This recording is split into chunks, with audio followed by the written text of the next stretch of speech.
right, we should be live on Instagram now. It's about 30 seconds delay, so in a minute we'll see it on our little phones, and hopefully you are all joining us. So we're going to give it a few minutes for people to join the live stream, and then we are open for questions with our special guest today. I hope you've all been looking forward to this all day. I know we have. So this is new for us, actually, because usually we do this on Facebook. So some of you guys probably have never seen us go live before. So maybe we should explain a bit about what we do. So we're the Diabetes Specialist Nurse Forum UK, and my name is Amanda Epps, and I am the lead nurse for East Kent Hospitals. And then we have Beth. Beth, would you like to introduce yourself? Hi, so my name is Beth Kelly. I'm one of the lead Diabetes Specialist Nurses for Wiltshire. And Tamsin? Hi, I'm Tamsin Fletcher-Salt, and I'm the lead DSN at the Royal State University Hospital in Stoke-on-Trent. Brilliant. And we're missing our Vicky today. She's unable to join us, unfortunately. But we do have a very, very special guest star who does not need any introduction, I'm sure. We have Professor Partha. Would you like to introduce yourself? Tell us a bit about yourself, Partha. Yeah, sure. So my name is Partha. I'm a consultant in diabetes. I work in Portsmouth. I also am the national lead, specifically in technology, and obviously leading the program on closed loops, which we're here to discuss. Brilliant. Cool. So I think we've probably got quite a few people joining, and I can see lots and lots of people have joined us now. Hey, hello, it worked. We can see you all. Hi. So Partha, do you want to start by explaining what the policy, what the guideline, the new NICE guideline said?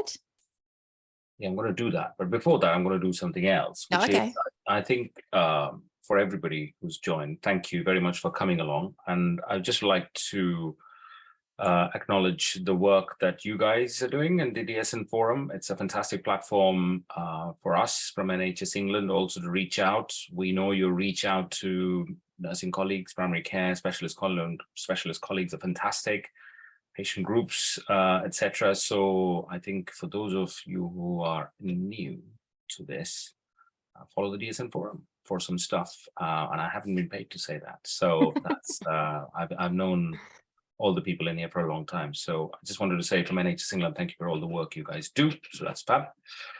Now to the question. Well, what do we have? We have a situation and a position whereby we are, I would say, on the cusp of something very, very interesting, very important, and that's related to our closed loop. We have had a lot of evidence base looked at, lots of discussion, lots of arguments.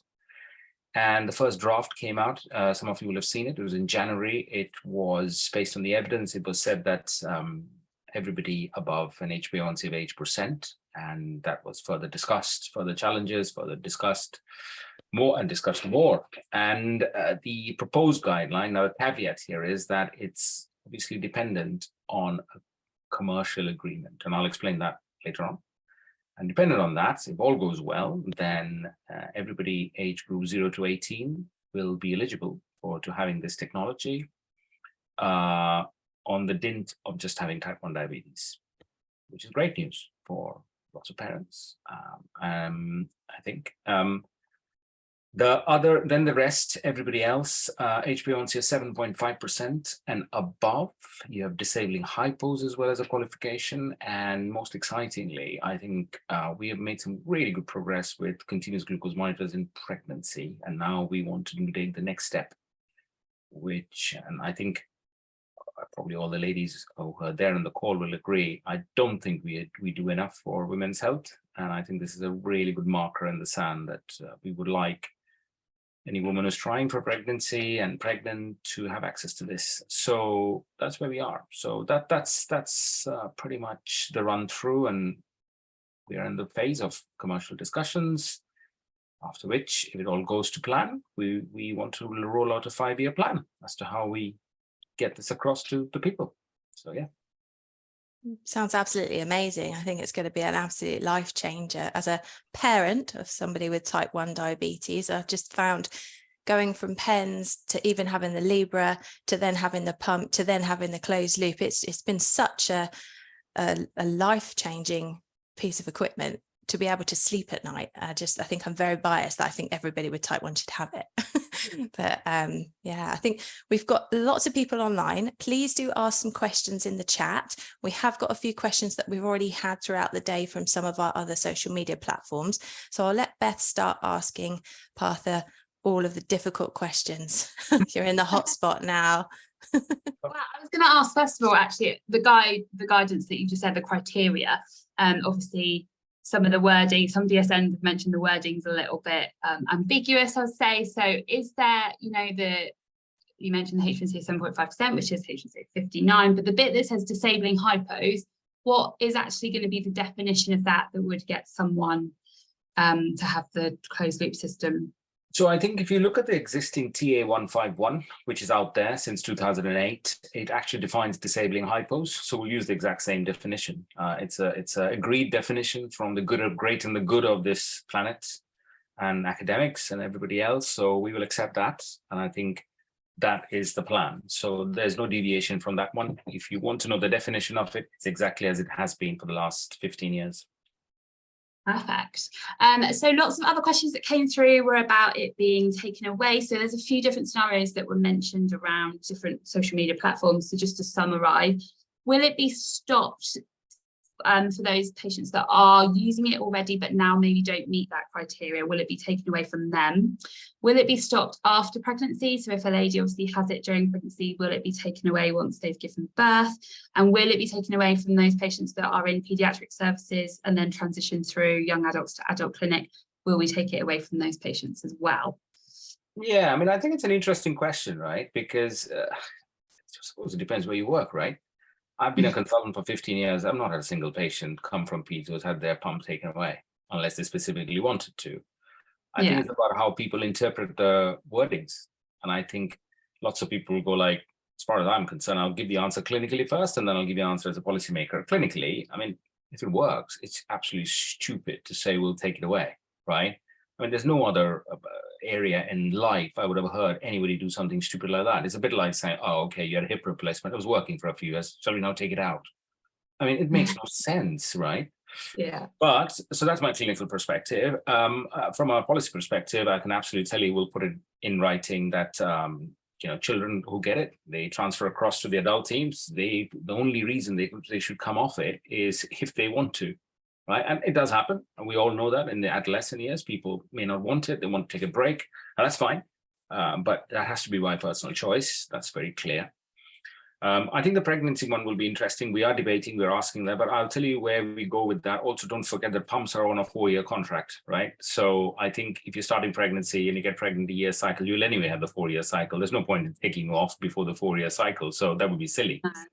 So we'll end up with a cupboard full of half-used pumps, don't we? And we're going to end up paying for a 4-year sort of contract, so to speak. So I suspect that won't be the thing. And then if it shows that it's making a difference in their lives, which I'm pretty sure they will, I would challenge any clinician to go there and take it off. So I don't foresee that happening. I can tell everybody, it's certainly not going to happen in Portsmouth. I'm very happy to stand by people who have problems and that sort of thing. It would be absolutely stupid for anybody to think that they can take off a device that works for people. Yeah, absolutely. Somebody mentioned actually that because obviously the 4-year contract, is that still going to stand? And is it possible that patients can have trials of pumps before? And I know I was talking to someone about this and saying, logistically, that would be a nightmare for DSNs filling out the paperwork to have trials of 5 different pumps before they pick one. I think it would be practically impossible to do, right? I think industry themselves will struggle to do it. And I get the point. I totally get it. If I was there, I would love to, can I have a go for this one for 3 months and that one for 3 months? It will be absolutely impossible for us to have any sort of financial contracts in place with anybody doing it. So I suspect the answer to that is no. The 4-year contract stays. I think lots of areas will try and make the provision that you can be bought out of the contract if there's a significantly important reason for it. Of course, don't forget that there will be some companies which will have 1-yearly contracts rather than 4-yearly contracts. So there is that. And I know it's a cause of frustration for a lot of people, but the 4-year thing also helps us bring the prices down. Let's not forget that it's a deal that we get in the NHS You just need to look at other countries to see what the cost is. So there are pros and cons to the whole approach, and we have to make do with what taxpayers' money we have. So yeah, so that's it. Yeah, so no news, as we've seen you mention on social media and things, that there's still no, you're still talking to the industry companies and trying to get those plans and stuff in place. So we still don't know if it will be all of the systems, if there'll be some of the systems available, and how that will look. So I think the dream is very simple. You know, you go to clinic, you have all options on the table, and you can make a choice. Okay, so we are positive. We have had really good conversation. I haven't had, and I'll be very honest, I haven't had any company go and say, right, we're not coming to the table. We haven't had that. Everybody wants to do it. I think it's about their capacity as to how they can do it. And also don't forget, one thing we are challenging industry back is that, are you going to have the kit? I don't want to have contracts and then roll it out. And again, there is nothing more frustrating, I'm sure you will know, you'll appreciate, as nurse specialists sitting there going, I'm sorry, we can't give you the kit, right? Things like we're going right now with GLP-1s and all that. So, so that's also part of it. So it's not just the price. I don't want to have a really cheap thing available, but then nobody can get it. So there is a lot of things in the balance. But no, the conversation so far is very positive. September will be a very, very crucial month as we bring them to the table, and our commercial teams are doing an amazing job, I think. So yeah, best of luck to them, and industry knows where I am. Always happy to have a chat, conversation. So yeah. Exciting. What was the other bits and pieces? Oh, I've got loads of questions. I was going to say, I'm going to busy typing all the ones from Instagram into Zoom for you guys. So Tamsin, do you want to pick up some of those ones that I've just typed in? Yeah, I mean, I think just following on from what you finished off with about stock issues, is obviously we've all experienced those stock issues currently with, you know, the pump companies we're currently using, and even some saying now that they're, you know, delaying us until the end of the year because of those, I'm assuming, those conversations perhaps that are being had with yourselves, so that the stock is available when this TA comes out, and that you can actually roll it out in a much more structured way. Absolutely. And I think every industry partner should know this. We cannot be caught out on this one. We cannot on one hand say, hey, listen, we are globally, we are the most ambitious guideline and it's amazing, and then not have the thing. I mean, there's nothing more frustrating. So that is strongly part of the conversation at the moment, that you need to have the kit. You need to have the kit, not only the kit, you need to have staff who will help our staff. I think that's quite important. You know, it's impossible to just leave it to us to onboard people. So when we ask you for help, you need to have staff to help us. So all of that is there in the conversations at the moment. Great. And I mean, I know there's a sort of 5-year plan that obviously, as you've said, is in the guidance. But the TA, when it's released, the ICBs and all of our stakeholders, you know, have a sort of 90-day window, don't they, to look at the implementation and getting it out into. Well, that's what we're changing. Yeah, that's what we are changing. So, so basically, the law and the legal statute is that when NICE establishes a TA, within 90 days they have to roll it out, establish the TA, right?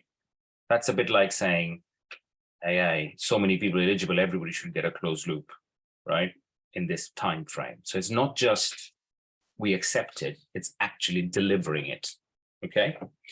And we have said, well, that's absolutely ludicrous, because there's no way we have the staff, the time to give everybody a closed loop in 3 months. That's just not going to happen. That's why we are asking for what we call a funding variation, and that's out for, it's not been granted yet. NICE are the one who can grant it if they're confident that the NHS can deliver that in 5 years, right? So that's what this is. So we have sort of mapped out what we believe is a much more structured way of doing it. So we don't want to sort of just go to Teams and go, hallelujah, doors are open, just run. That's impossible, right? We all are under pressure. So there'll be, you know, you'll go through the lists as we go along, and there's a trajectory, just like we have for Libra and everything, you know, year 1, year 2, 3, 4, 5. So that's the plan. And that's what's out there for discussion. And then based on the consultation, NICE will give us their permission, hopefully, fingers crossed, and then we go from there. Okay, but you know, our local ICBs can't delay this for 5 years. You know, they can't, you know, sort of kind of put roadblocks in our way, which is, you know, what tends to happen when we try and get things. I'll be still around till this start. I'll be around and long enough to make sure everybody starts. So you know, this is a TA.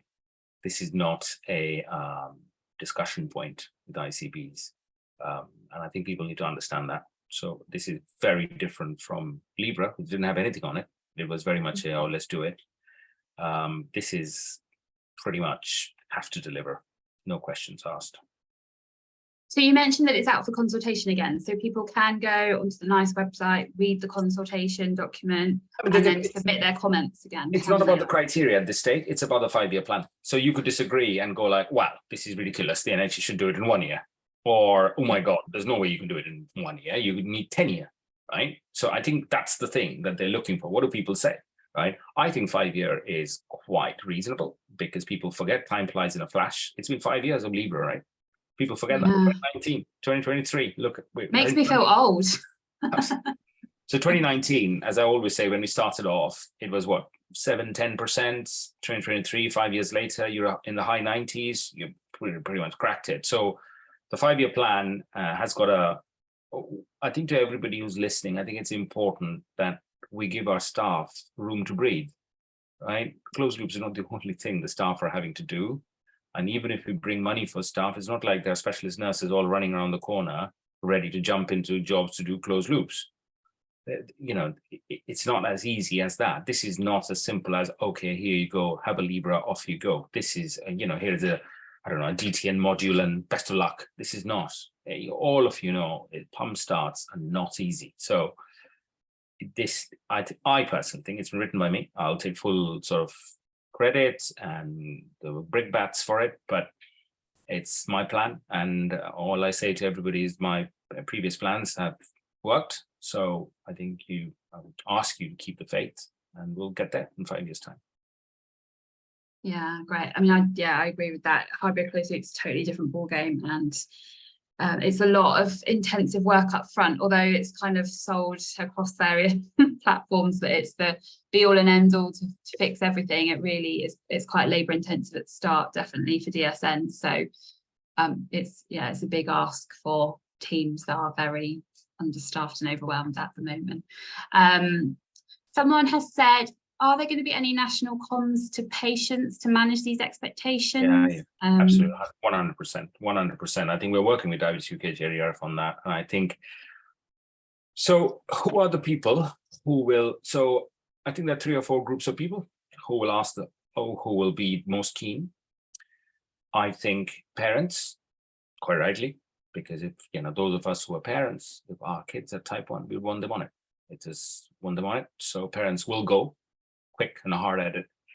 Our pediatric colleagues are pretty much ready for that. I think from the conversations I've had, I think they're also got a head start ahead of us because they've got about 50% of people already on pumps. I think the adults, we got a lot of catching up to do. We're at 12. So, you know, for them, if you got 50% of your population already on pumps, putting them on a closed loop or switching it on, all people are already doing it. You see that in the peds population, people are already on closed loop. So, so I think comms will target them as we go along. So again, I've asked pediatricians who should go first, should be 0 to 5. Now, as a parent, I would say, is a 11-year-old child ahead or behind a 2-year-old child? Maybe it's a 3-year-old child, right? Hypos, pricking their fingers, all of that, right? So, and then the other group will be understandably people who, but what we need to be careful is that we don't lose out the people who don't speak up. That's the important bit. So yeah, so that's, you know, that's the way I would say. And I think I've seen a comment that 5 years from a pediatric point of view is a lifetime, which is why we expect pediatric to finish it within 3. I think, honestly, I think pediatric will cross-cut their needs much earlier than adults because already people are on pumps. As I said, you can switch everybody who's on pumps pretty much within 6 months, can't you? just have to give them a sensor and switch it on. So you're already halfway there. But as I said, adults are at 12. So I don't expect pediatric to take 5 years, but adults, I definitely do comfortably. It's been, what, 15 years since the last TA? So yeah, 5 years is a very ambitious target. Yeah, there's been lots of sort of postcode lottery with pumps, hasn't there? People not able to get them in certain areas, are able to get them in some areas. So some pump services have like most of their type 1s on pumps, and then some areas didn't even have pump services until recently. So there's definitely going to be a difference in up and down the country who gets there first, like there was with Libra. Absolutely. And you guys know, it will boil down to clinical leadership, won't it? You know, people who went like a train with Libra will go like a train. When they were allowed to, we were not allowed to touch it. but I think that's the thing. But see where you went. And I've always said, look, the Kent Med wave is a very good example of you being so far behind. But when the doors open, you absolutely zipped through it. And I think that's the important bit. This one shouldn't be about permissions. This one is a TA. It's a delivery. You start, you run. So yeah. You mentioned money and giving money to get staff. Is that a plan? Is there money coming to teams to we're negotiating? We are negotiating. I think, you know, that would be the holy grail, to bring some money into it. I don't need to tell anybody how tough it is, especially when you've got this debate about, well, any pay rise comes from your own budget. So you're sitting there going like, oops, so pay rise, good thing, bad thing, what is it, right? So it is an incredibly tough financial environment. As again, I don't need to ask you to suck eggs, but we are working on it. And that's very much a part of the work that I'm involved in with everybody, having those discussions. So let's see. I think, but if there is money, and that's an if, workforce would be strongly part of it. Has to be, right? We can't ask the existing staff just to carry on and do it. I mean, you can't. I do not see how people can deliver this without stopping something else, unless you got the staff. So we need to be realistic about that. I think we're having technical difficulties. It's still there. Is it still there? Okay. Yeah. Sorry, guys. We are going through a third-party app because Instagram doesn't let you live stream with 4 people's heads on the screen. So bear with us. It's frozen for me as well. So I think it's just a bit glitchy, I think I have to upgrade the plan. It's fine for me. But we have recorded this, so if you do miss anything, we will put it straight onto our YouTube channel in a minute, so that you will be able to catch up, and you can add any comments to our YouTube channel or message us, and we will get them straight to Partha, so he can answer those. Should we start going through some of the other questions? Is there anything else on there that we haven't answered yet? But considering that most type 1s will be able to get a pump, would you expect outpatient clinics to go back to general diabetes clinics like type 1/pump/type 2? I don't expect anybody to do type 2 clinics unless they've got complications in hospitals. That's my positions on that, But I think type 1 will become tech clinics. I think that's where we're heading. And you will have groups of type 1 who will not take up the pump. And I think let's not underestimate there'll be a lot of people who quite rightly, and I think that's what we need to be very clear about, that there'll be many, many people who will be on MDI and sensors, and that's totally fine. If they're doing well, there is no need to force anybody onto it if they don't want to. And lots of people might sort of want to stay on it. So I think you'll have that sort of picture. So I suspect the clinics will be very much like complication clinics, type 2, renal, foot, etc. And then you will have type 1 clinics, which are very tech heavy, and type 1 clinics or patients who are not doing tech and coming to the rest of the team. Interesting. What else do we have?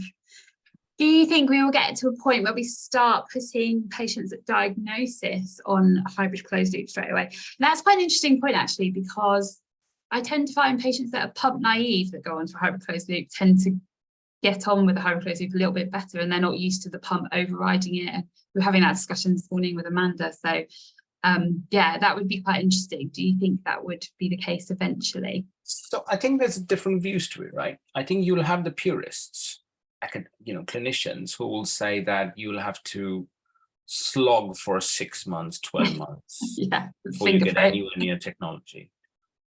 I have a fundamental rule in life, which is it is not for me to choose who should or shouldn't have a technology. that is an incredibly retrograde step, whereby you've suddenly become the judge, jury, and executioner of somebody's life based on your own prejudice. And I don't think that's right. My personal view is you have to make those judgments a little bit based on their maturity, whether they're ready. And I think we should be open to everything for them, right? And say, well, these are what we are. And I think if you know my views on this, I think we do treat a lot of people with type 1 diabetes like absolute kids, and how stupid they are and they don't know what they're doing. And rules like, I'll give you one example of a rule. There's a rule that, what was the type 1 diabetes rule, isn't it? Which is, you can't do structured education for 6 months. What does that even mean? I mean, it's like, who's made that up?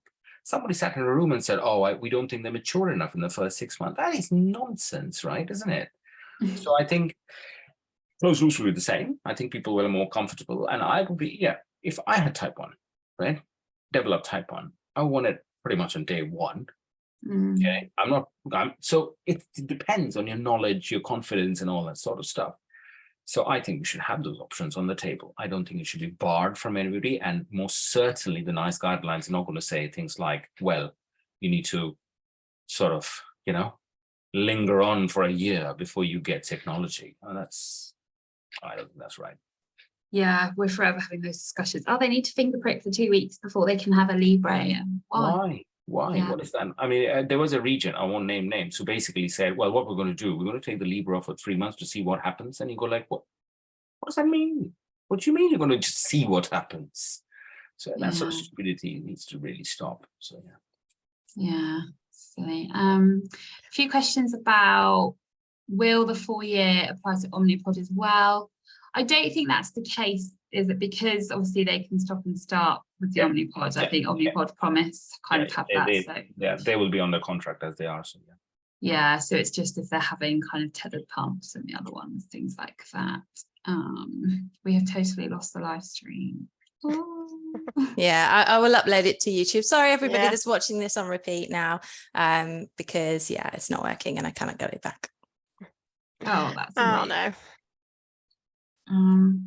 How do you see the sort of rollout, in a sense of there's going to be those people that will be jumping up and down saying I want the hybrid closed loop, and there's going to be those people that actually really need the hybrid closed loop but aren't jumping up and down because that's always been the case, hasn't it? And is there going to be guidance, in a sense of going for people with maybe higher HbA1cs first, or disabling hypos, and then rolling down? So I think that's what will end up happening, right? Because I think if we turn around and say we just want you to tackle inequalities first, right, automatically you'll skew towards higher HbA1c, won't you? And disabling hypos come in, pregnancy comes in. So they are going to be priorities. And I think, pregnant or trying for pregnancy has to be a priority straight up, because you're doing, saving 2 lives and making 2 lives better. So I think that's what will happen. So, I expect that most centers will be told to tackle inequalities, which will skew immediately towards that. So. We are back. Well, it was back. It was back. Yeah, we are back. Sorry, guys. Anything you missed, you can catch up on YouTube. I don't know what happened. It just blocked out, and then it wouldn't let me get back on, but I'm back on now, hopefully. Yeah, we're back. Cool. Yeah. So please add your questions again. Fine. So what have they said? 5 years from pediatric point of view. We've kind of discussed that one, haven't we? Yeah. Like you said, it will filter through them a lot faster. I suppose you're still having, I was going to ask about, like you said, industry are going to obviously prepped to be at the forefront of helping us with this. Where do you, I don't know if the discussions have had, or if it's still, I know you said you're still meeting with them, but are you expecting them to kind of do all of the starts, or asking that of them? And then, because I think for us, it is all that clinical of the patient ringing every other day and saying, oh, this has happened and that's happened, and picking up all the little bits in between that the pump companies don't pick up on because they can't give clinical advice. So I think what we want to see from industry, which is what we are saying, is to put things on the table as to what they can offer. So it's not just a pricing discussion, right? It's about what other added values do you bring to the table? which makes your deal stronger. So it's not just a, what is the flat price and off we go. It's more, what are the other things that you bring to the party? So for example, are you offering an out-of-hour support, right? Are you offering starts? Are you offering, what other support do you have? So I think they're all going to be, and that's what at the moment the phase is to say to industry, what is it that you're bringing to help our staff help deliver this? And I think that's a very, very important part of this jigsaw at the moment. So yeah. Yeah. So as services, someone's mentioned in the, what are you expecting us to not do to make way for all of it? Like nurses are at the moment at a point of saying we can't possibly do everything, and some places do a lot more in their service than other places. So for example, there's certain areas that do type 2 care in their service because the primary care skills are not there. What are we saying to those kinds of services where they just can't possibly foresee being able to do everything? Where do they go? I'm going to answer this question slightly differently because I picked up a question, and I think we'll work my way around to your question. Because one of the questions that's come is everybody going to do this, or is there some people going to do this? Yeah. So first of all, ideally, we want everybody to do this, right? But we know everybody won't do it due to many reasons. Reason one, we don't have the workforce or the headspace, as you said, to do it because we're doing lots of other things. What do you want me to stop to do this? Reason two, we're just not trained. We don't know what to do with it. Reason three, we are not that keen on pumps and technology. Okay, those are the three big areas whereby people say no. So what we have suggested to each region, 7 regions in NHS, we have said, right, according to the national audit, here are the centers which have got at least 100 people on pumps. Okay. To me, that says that they're a bit ready and they know what the hell they're doing. So we have said, why didn't you start there? Some areas have come back and said, well, actually, we can do this everywhere in our region. So, okay. And some areas have said, no, we can't. The expectation is that all areas do it by year 2, year 3 max, right? So you use that time to see what are the 3 reasons I've given you why they don't want to do it. You can cross-cut, which is, do you need more workforce to help you do it? Do you need more training? Or basically, are you saying, I don't want to do tech? Okay, and I think that's important because as Amanda said, there are some areas which have got 0 people on pumps after 15 years. And there's only one explanation for it. They just don't like pumps, right? Which is a disservice to the local people, in which case we have to have that conversation with local people and say, you need to, okay, you either stay here or you go to a place that gives you better care, which is the model that you have for, I don't know, stroke care, for example, pituitary disease, all of that. So I think the clinicians, will be interesting to see how the clinicians respond to it. So just to finish with that, guess what pediatricians have said? What do you think? Have they gone for everybody's unanimously gone, we're doing it. Everybody's doing it. It's our job. So we have a difference of, and that's not necessarily fault because we all know we have got so many other responsibilities compared to pediatrics, right? We've got other services to run, we've got inpatient diabetes, we've got this, we've got that. So yeah, so that's where we're going to be. So will everybody do it? I would like everybody to do it. Will everybody end up doing it? I don't think so, based on my experience of going around the country as the GERF lead. Is it something incredibly attractive to do? Will it attract more nurses into the profession and doctors into the profession? Because it's a really, yes, I think it will.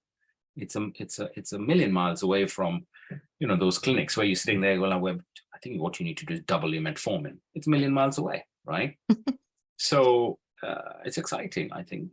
So yeah, that's what I think will happen. We shall see. I think by 24, 25, it will become clear. But the idea is very simple. We don't want to have anybody not do it. We're not going to clinics and saying you should not do it. We are saying to everybody, step up to the plate. And if you're not stepping up, tell us why not. And we'll help you. Unless you turn around and go like, nah, we don't want to do tech, which is fine. I don't know why anyone would not want to do tech. I absolutely love it. Ah, me too. It's so much easier as well. You can see everything. You can see all their data. You can see exactly what's happening when. And don't forget that we had this. We have had this with Libra. I mean, now you're sitting there and thinking, "Oh my God, how did I do this before the day?" So you can see graphs. I can see, numbers and patterns, and I know where the insulin goes. Right? 5 years ago, it was like, not everybody would. Don't forget that people, by nature, are resistant to taking on new learnings, and I think it's slightly sad in of us as a diabetes community, because if you talk to surgeons, and they're always learning, aren't they? They're always doing new stuff. Well, we have been very set in the ways, and something new is like, oh my God, what do you mean I have to learn about graphs and time in whatever range? Oof. So I think you have to get past that, and this is now standard, and it will be standard. And I've said this before, and I said this on Twitter. It's like, I'll make a prediction: this will become standard of care in 5 years' time. If you don't do this, you shouldn't be doing type 1 diabetes care. I think that's the message. It's 2023, 2025, 2028. If you're not doing closed loops, you should not be doing type 1 care. Yeah, absolutely. If someone comes in with a blood glucose diary, I don't really know what to do with it. I'm a little bit like, I need all the data, all the pictures. Yeah, it's funny. So yeah, hopefully that will be the case. And there will be those people that shouldn't potentially. I mean, I had a patient who was continuously bolusing because he didn't trust the pump, and he's completely messed up the algorithm because he's bolus, and it's like completely confused the algorithm because of anxiety, because of alarms. You've got all those psychological things because you've got the alarm going off on the Dexcom, you've got the alarm going off on the Omnipod, and it's all just causing chaos. So there will be certain people that do not get on with it. 100%. But I think it's choice. I think that's what we should have. So my view is that you have type 1 diabetes, you should immediately be given, obviously, the insulin, a sensor. Now, they might say, I don't want a sensor. After that, they might come to it. Then you should very clearly say, right, your next step, this is what we got. What do you think? And you will all see, even the listeners, you will all have patients where you say to them, do you want a pump? They go like, oh God, no. Yeah. You sure about this? No. Sometimes it's misinformation. Sometimes they genuinely don't want it. That's fine. So yeah. Yeah. So someone's asked, what about, so the criteria, as we said, was a HbA1c over 59 or 7.5. What are we saying to those patients with a HbA1c less than that? They're not eligible to have it ever, or is it like we'll get a review in 3 years. We'll ask NICE to consider a review. I think NICE obviously needs to agree to that. But our position would be that we would ask for a review in 3 years' time. And in 3 years' time, hopefully we would have collected enough data, because we'll be collecting data on this all around to make it eligible for the rest. That's got to be the plan, right? So, so that's the way. And I think I can understand some people have come back and said, oh, well, this is, what about us? I'm at 7.1. I've worked really hard. And he's right. I worked really hard. I've tested my blood sugar, done so much work to get to 6.9. Now you're saying I can't get closed loop. The thing I would say to you, which is not consolation, but if, for argument's sake, we had made it available to everybody, we just have discussed priority scales. I can assure you, because of the priority scales and the NHS where it is, we wouldn't be able to give it to you right now. You probably would be still 3 years down the line. So if you can get NICE to sort of do a review in 3 years' time, then, well, that's great. So we shall see. And when are we? I know we've said October, haven't we? Have we got a specific date in October, or is it still not quite set in stone yet? No, more or less. So by October 13th, we have to let NICE know whether we have got a deal, right? So this is the fundamental. If we don't get a deal, we don't have a TA, right? We all pack our bags, go home, and hallelujah, or not. C'est la vie. If we get a deal, I think within the next 7-10 days, NICE will publish. Then it's open for what we call the final legal challenge. If somebody goes like, I legally disagree with this criteria, right? And if they don't, it then becomes set in stone in December. Happy Christmas. For a lot of type 1s, that will be a Merry Christmas. Yeah. It will Yeah. be, yeah. I And think that agreement is the agreement with the pump companies with regards to prices. That's that's the agreement that we're looking That's the for. agreement. So very simply put, we have a cost-effective price, i.e. NICE have done the work to say, we believe this price range is the right amount which taxpayers should spend to give benefit to the population of type 1 diabetes. So we have to get companies to there. So yeah, that's where we're at. But, you know, it's not over ambitious. I think it's looking quite strong, positive. I'm very hopeful on the conversations I've had. September, as I've said, it will be absolutely critical. But, you know, I if industry colleagues are listening, and I've said this publicly as well, you know, this is your moment in time, right? I think you all talk about how much you're dedicated to patient care, and I know you are. And then convince all your bosses that it's not just the money. I'm sure we can do that. That's what I would say. I mean, it's surely got to be one of the biggest rollouts of hybrid closed loop in the world, hasn't it? Surely. And any pump company would be stupid in my eyes to not to be part of that. If you're not on the starting line, so don't forget, we can roll this only with 2, right? Yeah. Because all we need is 2 companies. All we need is 2 loops. One doesn't give you choice, so that's unfair. So there's 6 loops. All we need is 2 to hit the jackpot and go. I just think it would be desperately unfair on a lot of people who might have been waiting for option Z, who are not coming to the table. So I think come the day, if somebody's not at the starting line, I think the people with type 1 diabetes probably will ask the question, if some have got to the starting line, why haven't you? And I think that's a really good question, is for DSN teams, you know, any medical teams that are doing this, if they're not very au fait with pumps and especially hybrid closed loops, can they do the TA but say we're just going to use 2 systems because we can learn 2 systems, but that's it, and they're the options that patients can have, but they can't have the other 4 because we know an Omnipod and we know this, but that's all they can have. So that's what will unfortunately. I mean, some systems might go like, do you know what? We got enough money. We will purchase it at a higher price, and they can do it.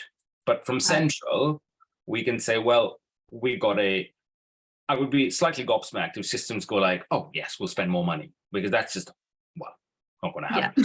Not going to happen. So that's what we would, again, you might be surprised, you know, because of relations, some systems will go like, don't worry about it, we'll do the extra purchase because we believe it's there. So I think that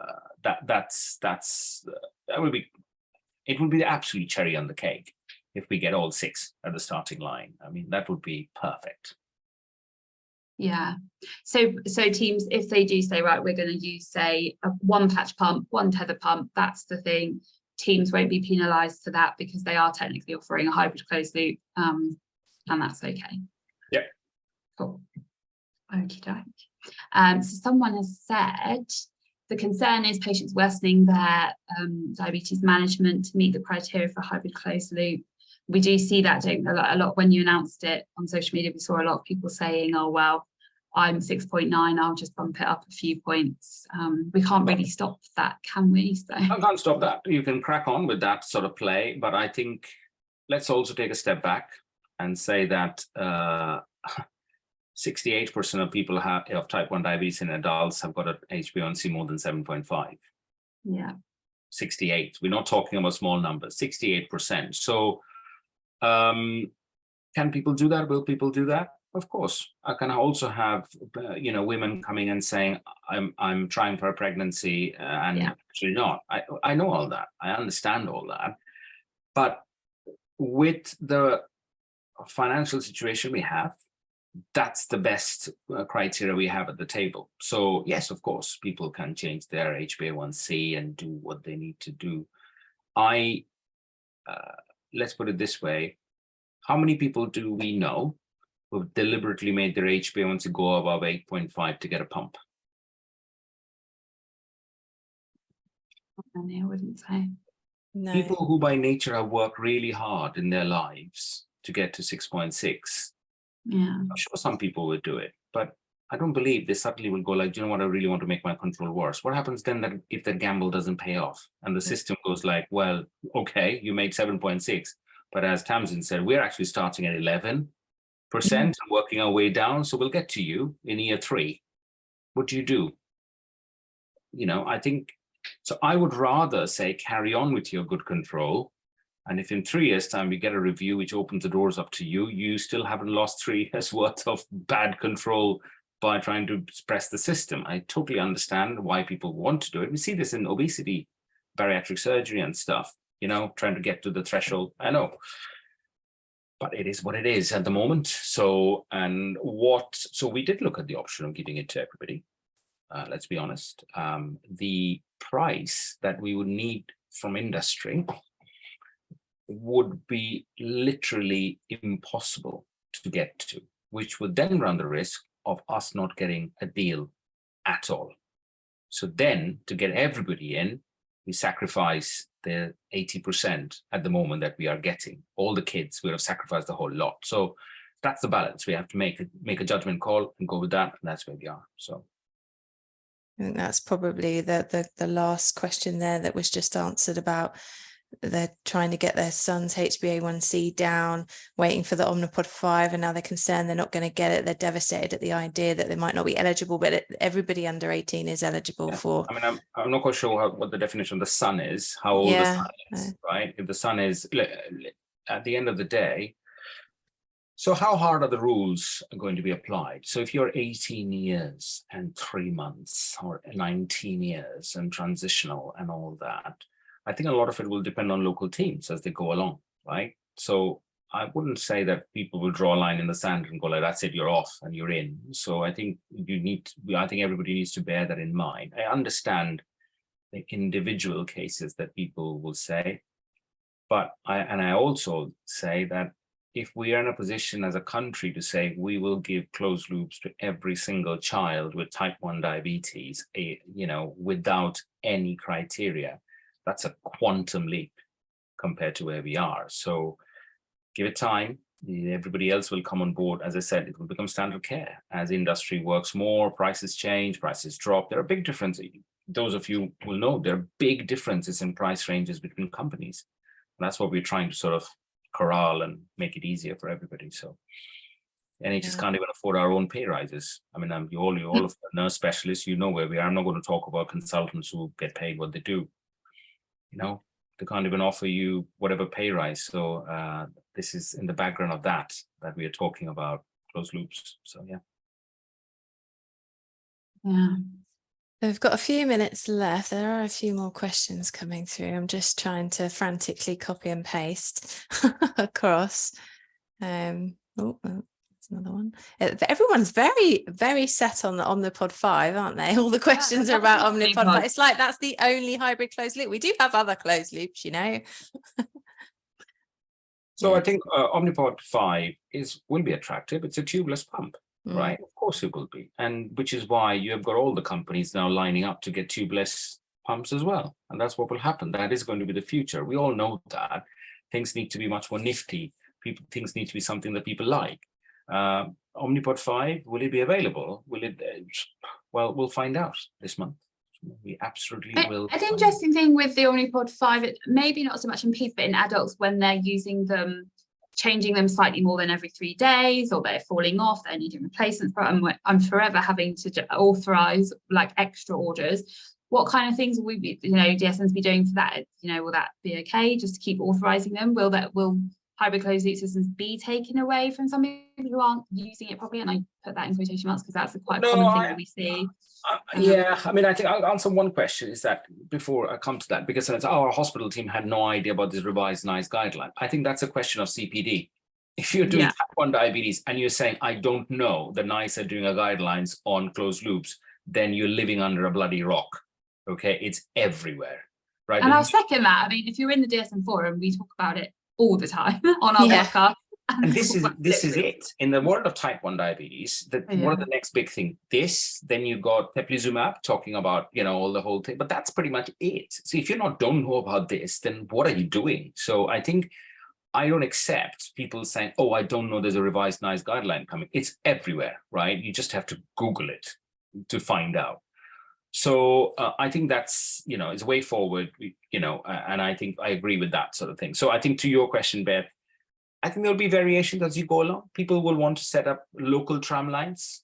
We should take them off. If we should take them off, I would be very, very against that. And I've resisted all areas doing that with Libra. Just take it off, do the stopping rules, your blood pressure should be normal. And you go like, what's that got to do with the Libra? But, we've all been through those. And I'm sure the same thing will happen. But don't forget, all these things that the NHS does is based on only one thing: lesser access to X, because it saves you money. It's a bit like obesity drugs, isn't it? You have to go through a tier 3. Where's the tier where it doesn't exist? Well, then you can't get it. It's a bit like that, isn't it? So that's the important thing, I would say. That's the sort of balance we have to sort of go with. Okay. I think we should wrap up now. This is the third time it's gone wrong. Second or third time. I think probably final few words and then we will close. I think what I always ask people to do, I'll say it again, take a step back. There is nowhere in the planet which has got this guideline. Nowhere. Absolutely. Or for which there's nothing that needs to be paid. Somebody said on Twitter the other day, we are one of the world's richest countries. Everybody should have it. And I said, well, that's a bigger debate as to, there's no debating that we're a rich country. It's a bigger debate as to whether we put the money in the right place. That's got nothing to do with us as professionals. We can only play with what cards we have on our hands. So I think it's incredibly exciting that what we have. I think all professionals need to start training, start understanding what's coming. And we should all work towards making sure this is available for the rest 20% who are not eligible, right? And that's what we should do. And see how we get along. And the final word, I would say to industry colleagues who listen in, come to the table, come to the table, come to the table. And then we can start rolling out from Christmas or thereabouts. So, yeah. I hope they go and speak to DSN teams that will be doing this, saying like what would help us, because I haven't had anyone personally come and say to me at work what would be helpful. I mean, to be fair, the reps are very helpful. I mean, I've just done some Omnipod switchovers to the Omnipod 5 and I had like 9 patients last week and I didn't have to do anything. The rep just sat there and done it and done the whole lot, and I was just kind of a little bit bored actually. But I think they are very, very helpful, and I know that if we need them, hopefully they will be there to help us. But yeah, thank you all so much, and sorry about the technical difficulties. If you did miss any of this, we will be putting this on YouTube channel in about however long it takes me to put it on, in about 10 minutes. And a podcast, yeah, I can do that. And then you can listen to it on your way to work tomorrow, or you can watch it until the early hours of the morning if you so wish. And I just want to say a really big thank you to Partha, not only for coming tonight and speaking to us and speaking to all of you guys, but for all of the work that he's done to push this forward and to get all this technology for those people that so desperately need it. So thank you so much for that, and everybody else in your team and everybody else that has been doing all of the good work in the Diabetes Technology Network as well. And Tamsin, do you want to say final words? Yeah, I just think it's an exciting time, isn't it, to be in type 1 diabetes. I think, we've had Libra, we're now, heading towards a whole new era. So the next 5 years are just going to be, really great for everybody, I think. Yeah, absolutely. Right. Thank you very much and goodbye. Thank you. Bye-bye. Bye.